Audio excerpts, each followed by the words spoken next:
নমস্কার বন্ধুরা, আজকে আমি বানাবো একটা সুস্বাদু আর স্বাস্থ্যকর চাট। হ্যাঁ, মোসাম্বি চাট। 5 থেকে 6টা পাকা মোসাম্বি নিয়েছি। প্রথমে মোসাম্বিগুলো ভালো করে ধুয়ে নিচ্ছি,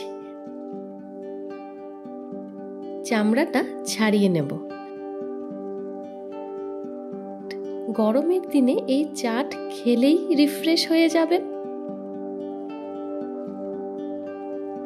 2 ভাগে ভাগ করে নেব। একটা একটা কোয়া বার করে নিচ্ছি এইভাবে।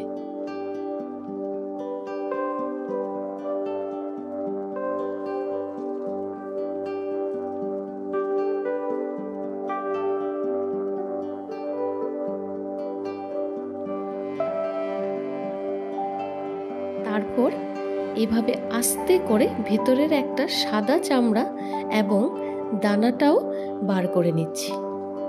জুস বার করার সময় এই উপরের সাদা চামড়া আর দানাটা একসাথে পেস্ট হয়ে যায়, তাই জুসটা খেতে কিন্তু তেতো হয়ে যায়, খেতেও ভালো লাগে না। আপনারা এইভাবে মোসাম্বি লেবুকে খেয়ে দেখবেন, তেতো তো লাগবেই না আর নিমিষেই পুরো বাটি শেষ হয়ে যাবে।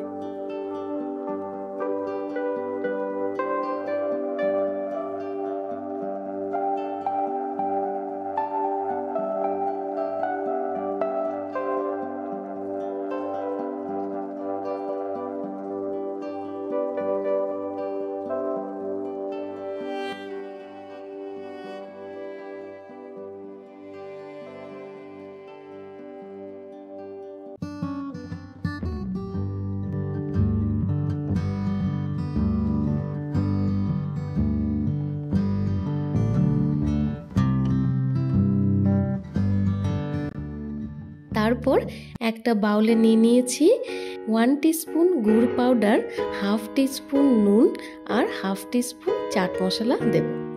একটা গ্রিন চিলি ছোট ছোট করে কেটে দিচ্ছি। একসাথে সব মিশিয়ে নিচ্ছি। এখন বাটিতে নিয়ে সবাই মিলে একসাথে এনজয় করুন। গরমে শীতে সব সিজনেই কিন্তু ভালো লাগবে এইভাবে বানিয়ে খেলে। আর কোনোদিন মোসাম্বি লেবু তেতোও লাগবে না। আপনারা ট্রাই করে আমাকে জানাবেন প্লিজ। ভালো লাগলে লাইক, শেয়ার এবং প্লিজ সাবস্ক্রাইব করতে ভুলবেন না। ধন্যবাদ।